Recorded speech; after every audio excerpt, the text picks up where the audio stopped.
দ্রুত চলে আসেন। আমি অসুবিধার সময়গুলো পার করে দিচ্ছি,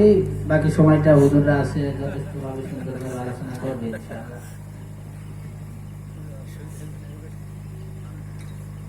তো আলহামদুলিল্লাহ, যে কথা বলতেছিলাম, আল্লাহ পাক রব্বুল আলামিন জনাবে মুহাম্মদুর রাসূলুল্লাহ সাল্লাল্লাহু আলাইহি ওয়াসাল্লামকে গোটা জাহানের জন্য, গোটা মানব জাতির জন্য, গোটা দুনিয়াবাসীর জন্য রহমত হিসেবে আল্লাহ পাক রব্বুল আলামিন জনাবে মুহাম্মদুর রাসূলুল্লাহ সাল্লাল্লাহু আলাইহি ওয়াসাল্লামকে প্রেরণ করেছেন। জনাবে মুহাম্মদুর রাসূলুল্লাহ সাল্লাল্লাহু আলাইহি ওয়াসাল্লাম আল্লাহ পাক রব্বুল আলামিনের প্যারা হাবিব, আল্লাহ তাআলার অত্যন্ত প্রিয় ব্যক্তি হওয়ার পরেও অনেক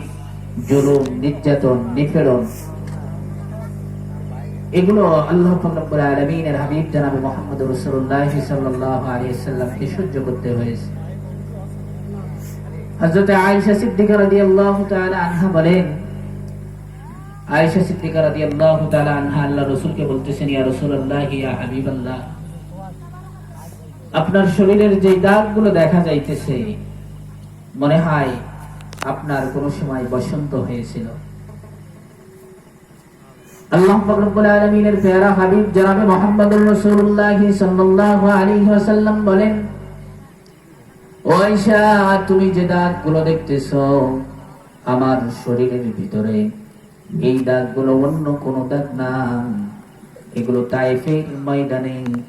তায়েফের যুবক ছেলেদের পাথরের আঘাতের দাগ।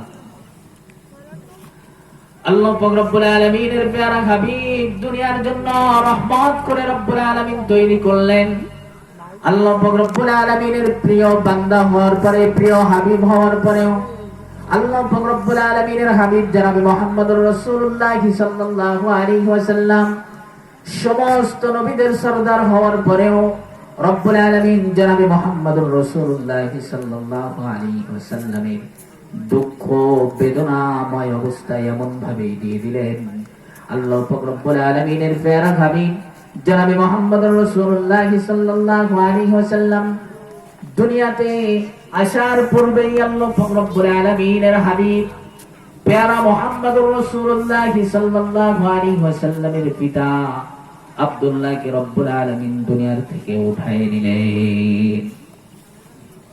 আল্লাহ পাক রব্বুল আলামিনের প্যারা হাবিব জনাব মুহাম্মদুর রাসূলুল্লাহ সাল্লাল্লাহু আলাইহি ওয়াসাল্লাম কিছুদিন যাইতে না যাইতে আল্লাহ পাক রব্বুল আলামিনের প্যারা হাবিবের আম্মা মা আমেনাকেও দুনিয়ার থেকে উঠায় নিলেন। একের পর এক আল্লাহ পাক রব্বুল আলামিনের হাবিব জনাবে মুহাম্মদুর রাসূলুল্লাহ সাল্লাল্লাহু আলাইহি ওয়াসাল্লামের উপরে বিভিন্ন যন্ত্রণা, কষ্ট, নির্যাতন